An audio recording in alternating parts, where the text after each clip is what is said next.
Hi dears, welcome back. എല്ലാവരും സുഖമായിട്ടിരിക്കണമെന്ന് വിചാരിക്കുന്നു. നമ്മൾ ഇന്ന് വളരെ സിമ്പിളായിട്ട് രണ്ട് ഇൻഗ്രീഡിയൻസ് വെച്ചിട്ട് നമ്മളൊരു ഐസ് ഉണ്ടാക്കാൻ പോവാണ്. പാലൈസാണ് ഉണ്ടാക്കാൻ പോണേ. പാലൈസ് ഉണ്ടാക്കുന്നുണ്ട്, അതുപോലെ തന്നെ മാംഗോ ഐസ് ഉണ്ടാക്കുന്നുണ്ട് കേട്ടോ. നമ്മൾ പണ്ട് വെക്കേഷനൊക്കെ ആവുന്ന സമയത്ത് ഐസ് ഫ്രൂട്ട് വരുമ്പോഴത്തേനും ഓടും എല്ലാവരും അല്ലേ. അപ്പോൾ ആ ഒരു നൊസ്റ്റാൾജിയൊക്കെ എങ്ങനെയുണ്ട്, ഇത് കഴിച്ചപ്പോഴും ആ ഒരു ടേസ്റ്റ് തന്നെ ഉണ്ടായിരുന്നത്. വളരെ ഈസിയാണെന്ന് പറഞ്ഞാൽ അത്ര ഈസിയാണ്. ഇതൊന്ന് സെറ്റായി വരാനുള്ള ടൈം മാത്രമേ ഉള്ളൂ. അപ്പോൾ നമുക്ക് വേഗം പോയിട്ട് എങ്ങനെയാണ് പാലൈസും മാംഗോയ്സും ഉണ്ടാക്കണമെന്ന് കണ്ടിട്ട് വന്നാലോ. അപ്പോൾ നമുക്ക് പാലൈസ് ഉണ്ടാക്കാനായിട്ട് വേണ്ടത് ഒരു പാത്രം എടുക്കുക. ഒരു ഗ്ലാസ്സോ പാത്രമോ എന്താണെന്ന് വെച്ചാൽ നിങ്ങൾ എടുത്തേക്കുക. നിങ്ങൾക്ക് ഇപ്പം വീട്ടിലെ അംഗസംഖ്യ അനുസരിച്ചിട്ട് എത്ര വേണമെങ്കിലും പാലിൻ്റെ അളവ് കൂട്ടാം. 2 ഗ്ലാസ് എടുക്കാം, 3 ഗ്ലാസ് എടുക്കാം, അതൊക്കെ നിങ്ങളുടെ ഇഷ്ടം. ഞാനിപ്പോൾ ആദ്യം എടുക്കുന്നത് ഒരൊറ്റ പാലൈസാണ് ഉദ്ദേശിക്കണേ. അപ്പോൾ അതുകൊണ്ട് ഒരു 4 ചെറിയ സ്പൂൺ കേട്ടോ, ചെറിയ സ്പൂൺ അളവിൽ പഞ്ചസാര എടുത്തിട്ടുണ്ട്. അതിലേക്ക് പാല് ഒഴിച്ചു കൊടുക്കുകയാണ്. ഇതൊരു വലിയ ഗ്ലാസ്സാണ്, അപ്പോൾ ഇതിൻ്റെ ഒരു പകുതി മാത്രമേ ഞാൻ എടുക്കുന്നുള്ളൂ. ഒരെണ്ണം മതിയല്ലോ. അപ്പോൾ ഇത് ഇനി നന്നായിട്ട് നമുക്കൊന്ന് കുറുക്കിയെടുക്കണം.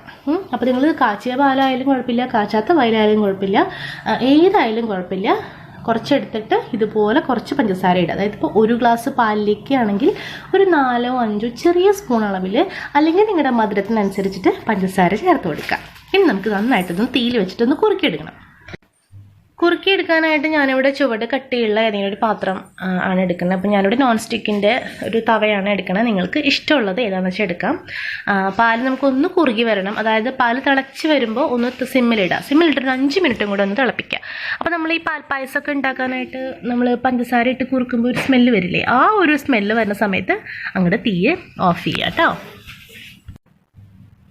ഇപ്പോൾ പാലൊക്കെ നന്നായി തിളച്ച് വന്നു. അപ്പോൾ ഞാനൊന്ന് സിമ്മിലിട്ടിട്ടുണ്ട്. ഇനി ഒരു 3-4 മിനിറ്റ്, മാക്സിമം 5 മിനിറ്റ് അത്ര മതിയാവും. ആ സമയത്ത് നമ്മൾ ഒന്ന് കുറുക്കി വരുന്ന സമയത്ത് നമ്മൾ തീ ഓഫ് ചെയ്ത് വയ്ക്കാം. ഇനി നമ്മൾ പാല് തിളപ്പിച്ചത്, പഞ്ചസാര ഇട്ട് കുറുക്കി വെച്ചത് അവിടെ ഒന്ന് ചൂടാറാനായിട്ട് ഇരിക്കട്ടെ. ആ സമയം നമുക്ക് മാമ്പഴത്തിൻ്റെ പരിപാടികൾ നോക്കാം. അപ്പം മാമ്പഴമോ സപ്പോട്ടയോ അതുപോലെ നമ്മുടെ വാട്ടർമെലൺ, തണ്ണിമത്തനോ ഏത് വേണമെങ്കിലും നമുക്കിതുപോലെ തന്നെ ഉണ്ടാക്കാം കേട്ടോ. അപ്പോൾ ഞാനിവിടെ ഇതിപ്പോൾ മാമ്പഴം മാത്രമാണ് ഉണ്ടാക്കുന്നത്. അപ്പോൾ ഇനി നമ്മളിത് നന്നായിട്ട് മാമ്പഴം ഇതുപോലെ കുഞ്ഞു കഷ്ണങ്ങളായിട്ട് മുറിച്ചിട്ട് മിക്സിയിലിട്ട് നന്നായിട്ട് അടിച്ചെടുക്കുക. മാമ്പഴമാണ് എടുക്കുന്നതെങ്കിൽ ഒരു കാര്യം പ്രത്യേകം ശ്രദ്ധിക്കാനുള്ളതെന്ന് വെച്ച് കഴിഞ്ഞാൽ മധുരം ഇല്ലാത്ത മാമ്പഴം എടുത്തിട്ട് കാര്യമില്ല. നല്ല മധുരമുള്ള, നാരുകൾ ഒരുപാട് ഇല്ലാത്ത, എല്ലാ മാമ്പഴത്തിനും ഫൈബർ കണ്ടൻറ്റ് ഉണ്ട്. പക്ഷെ എന്നിരുന്നാലും നന്നായിട്ട് ഇങ്ങനെ കഷ്ണങ്ങൾ ഫ്ലഷുള്ള മാമ്പഴം ഉണ്ടാവുമല്ലോ, അതെടുക്കുക. അപ്പോൾ നമുക്ക് അധികം പഞ്ചസാര ഉപയോഗിക്കേണ്ടി വരില്ല. ഇന്ന് ഇതുപോലെ നന്നായിട്ട് അരച്ചെടുത്തേക്കുക. അരച്ചെടുത്തതിന് ശേഷം ഒന്ന് അരിച്ചെടുത്തിട്ട് ശേഷം മാത്രം നമ്മൾ പഞ്ചസാര ചേർക്കുക. നമ്മൾ ഓൾറെഡി പഞ്ചസാര ഇട്ട് അടിച്ചു കഴിഞ്ഞ് കഴിഞ്ഞാൽ നമ്മളിത് അരിച്ചെടുത്ത് കഴിയുമ്പോൾ കുറേയൊക്കെ അതിൽ പോകും. അപ്പോൾ അതുകൊണ്ട് എല്ലാ പ്രോസസ്സും കഴിഞ്ഞ് നന്നായിട്ട് അരിച്ചെടുത്തതിന് ശേഷം മാത്രം പഞ്ചസാര നേരത്തെ ചേർത്ത പോലെ തന്നെ ഒരു 4 ചെറിയ സ്പൂൺ അളവിൽ, വലിയ സ്പൂണല്ല കേട്ടോ, അതായത് ഒരു ടീസ്പൂൺ അളവിൽ 4 സ്പൂൺ മാത്രമാണ് എനിക്ക് വേണ്ടി വന്നത്. നിങ്ങൾക്ക് നിങ്ങളുടെ മധുരം അനുസരിച്ചിട്ട് ചേർത്ത് കൊടുക്കാം. നമ്മൾ മാമ്പഴം അടിച്ചെടുക്കുന്ന സമയത്ത് കുറച്ച് വെള്ളം ചേർക്കാം. ഒരുപാട് വെള്ളം വേണ്ട, അപ്പോൾ ആകെ വെള്ളം ചോദിക്കും. കുറച്ച് വെള്ളം, അതായത് ഇതൊന്ന് നന്നായിട്ടൊന്ന് അടിച്ച് ഒരു എന്താ പറയുക ലിക്വിഡ് പരിവാവൂലേ, ആ ഒരു കൺസിസ്റ്റൻസിൽ കിട്ടാൻ വേണ്ടിയിട്ട് അത്യാവശ്യം വെള്ളം ഒഴിച്ചു കൊടുക്കുക. അതിപ്പോൾ എനിക്കൊരു വലിയ സ്പൂൺ അളവിൽ 2-3 സ്പൂൺ അളവ് അത്ര മാത്രമേ വേണ്ടി വന്നിട്ടുള്ളൂ. നിങ്ങൾ ഒഴിക്കുമ്പോൾ അതുപോലെ തന്നെ എടുക്കാം. അല്ലെങ്കിൽ നമുക്കിതുപോലെ ഇങ്ങനെ അരിച്ചെടുക്കുന്ന സമയത്ത് ഈ പൾപ്പ് ഇങ്ങനെ തിങ്ങിയിട്ട് ഈ ജ്യൂസ് ഇങ്ങനെ പുറത്തേക്ക് വരില്ല കേട്ടോ. അപ്പോൾ അത് നന്നായിട്ട് അരിച്ചെടുത്തിട്ട് നമ്മളതിൽ പഞ്ചസാര ചേർത്ത് കൊടുക്കാം. പഞ്ചസാര നിങ്ങളുടെ മധുരത്തിനനുസരിച്ച് തന്നെ ചേർത്ത് കൊടുക്കുക. ഇതൊരു ചെറിയ സ്പൂണാണ് ഇതിലിട്ടിരിക്കുന്നത്. അപ്പോൾ അതുകൊണ്ടൊരു 4 സ്പൂൺ, അതായത് വലിയ സ്പൂൺ അളവ് എടുക്കുകയാണെങ്കിൽ 2 സ്പൂൺ പഞ്ചസാര ധാരാളം മതിയാവും കേട്ടോ. അപ്പോൾ ഇനി ഒന്നുമില്ല, ഇത് നന്നായിട്ടൊന്ന് ഇളക്കി മിക്സാക്കി അവിടെ വെക്കുക. നേരെ നമ്മൾ ഏത് പാത്രത്തിലേക്കാണോ ഒഴിക്കണമെന്ന് വെച്ചാൽ അതിലേക്ക് ഒഴിച്ച് ഫ്രിഡ്ജിൽ സെറ്റ് ചെയ്യാൻ വയ്ക്കുക.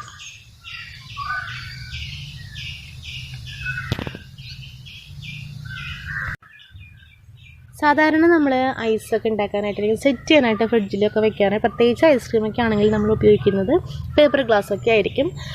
പേപ്പർ ഗ്ലാസ് ആണ് കോമൺ ആയിട്ട് യൂസ് ചെയ്യുക. അല്ലെങ്കിൽ നമുക്ക് ഇതിൻ്റെ ഐസ് മോൾഡർ കിട്ടുമല്ലോ, അതായിരിക്കും. പക്ഷേ ഇപ്പോൾ ലോക്ക്ഡൗൺ ആയതുകൊണ്ട് നമുക്കിതൊന്നും മേടിക്കാൻ പോകാൻ പറ്റില്ല. പിന്നെ അതൊരു അത്യാവശ്യമായൊരു ഘടകമല്ലാത്തത് കൊണ്ട് ഞാൻ മാഷിനെ വിട്ടില്ല മേടിപ്പിക്കാൻ. അപ്പോൾ ഞാനിവിടെ ഒന്ന് സ്റ്റീൽ ഗ്ലാസ്സിലും ഒന്ന് നമ്മുടെ സാധാരണ ഗ്ലാസ്സിലുമാണ് ഒഴിക്കുന്നത് കേട്ടോ. ചില്ലി ഗ്ലാസ്സിലാണ് ഒഴിച്ച് വയ്ക്കുന്നത്.